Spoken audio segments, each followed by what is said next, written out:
It's something you may drink every single day. It goes by many names and comes in many forms, from a cup of Joe or Java to a latte, Americano, espresso, or cold brew. It may help you wake up in the morning or give you energy when you need it most at night. This is the most consumed beverage in the world after water. This is the coffee plant. I like it early in the morning. Bitch black and strong and piping hot. Hey, I'm Tasha the Amazon, and you're watching Animalogic. Many of you start your day with a cup of coffee, but if you really want to know all about the coffee plant, we gotta go back to the start, way back. We all feel much happier after our first sip of coffee in the morning. But do you know how to keep your plants happy? Today's episode sponsor, Planta, can teach you how to care for the plants you love. Created by a team of plant experts, Planta is an award-winning plant care app that helps you take care of all your plants. Planta creates an intelligent care schedule for each of your plants.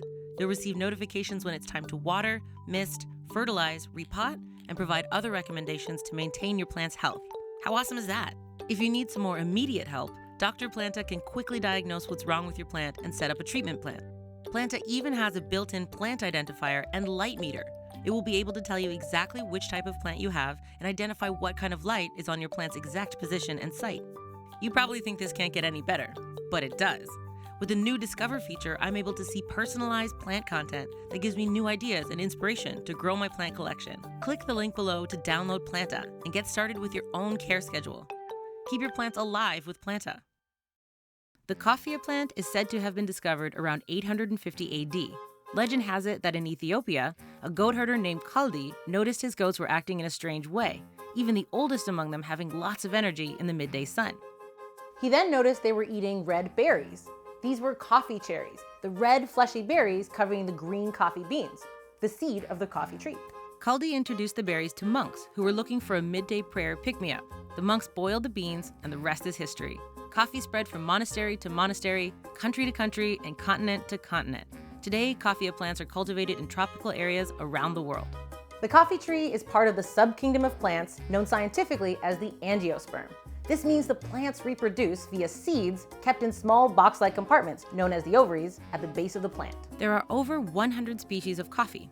The two best-known species are Coffea arabica and Coffea canephora, aka Robusta coffee, which together make up more than 90% of all coffee production around the world. Coffea arabica trees can reach up to 6 meters in height. They're perennial plants and live for about 10 years. The delicious beans that we know and love are not actually beans at all. They're actually seeds that grow inside fruits colloquially known as cherries. But they're not actually cherries either. So whoever named these things, you did a pretty bad job. The cherries have to be harvested at the perfect time to get the most delicious beans possible. Both immature and overripe fruits will produce defective, low-quality beans. And nobody wants defective, low-quality beans. Then the cherry's pulp is removed either by soaking it in water or by drying it out in the sun. This reveals the green coffee bean. Fresh coffee beans are then roasted to develop the characteristic taste of coffee. But coffee is not just consumed because it tastes amazing. Most people drink coffee for its sweet caffeine. And since coffee is so popular, that makes caffeine the most widely consumed psychoactive agent in the world. Caffeine can also be found in tea, pops, and energy drinks. But coffee is the #1 source of caffeine ingested by adults. People use caffeine to increase wakefulness and work productivity. This is because the molecular structure of caffeine allows it to bind to adenosine receptors, block adenosine production, and inhibit its effects. This will reduce fatigue, increase alertness, and improve vigilance during lengthy tasks. In other words, caffeine blocks a chemical in our brain that makes us feel sleepy. It can help us go from sleep-deprived zombie to wakey eggs and bakey, just like that. In addition to increasing mental performance and vigilance, caffeine also prevents dopamine from getting reabsorbed into your system, leaving the feel-good chemical hanging around your brain for longer. This explains why a key behavioral effect of caffeine is reinforcement. Drinking coffee makes you want to drink more coffee, and why caffeine dependence and even addiction are so common these days. Quitting coffee, like other addictive substances, is no joke. If you have a daily coffee routine and then suddenly quit cold turkey, you might experience withdrawal symptoms like headache, fatigue, and depressed mood. A dose of 10 to 14 grams of caffeine is thought to be fatal. But don't worry, the average cup of coffee brewed at home is just 92 milligrams of caffeine.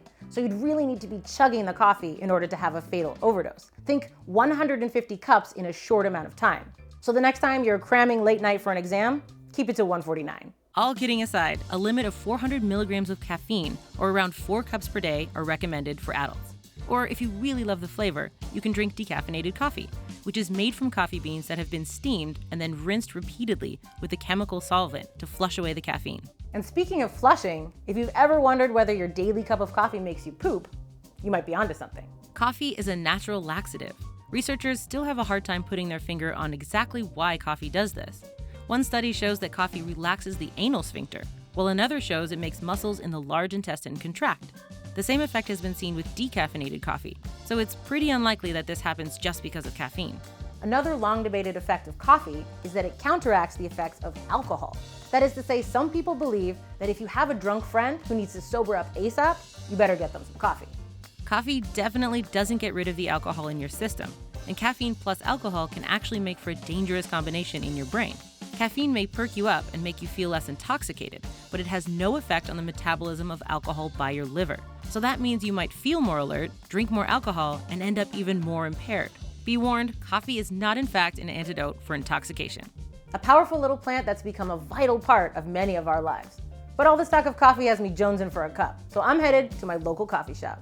So what should we talk about next? Let me know in the comments, and don't forget to subscribe for new episodes every week. See ya.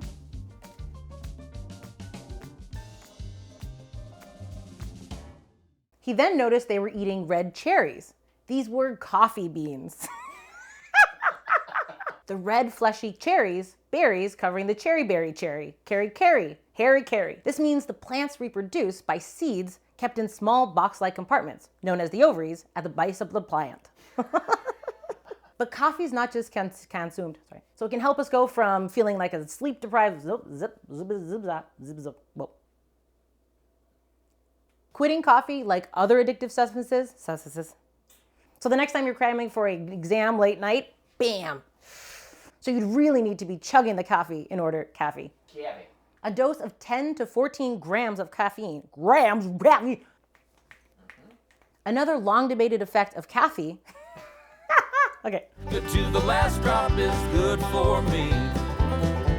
I like a cup of coffee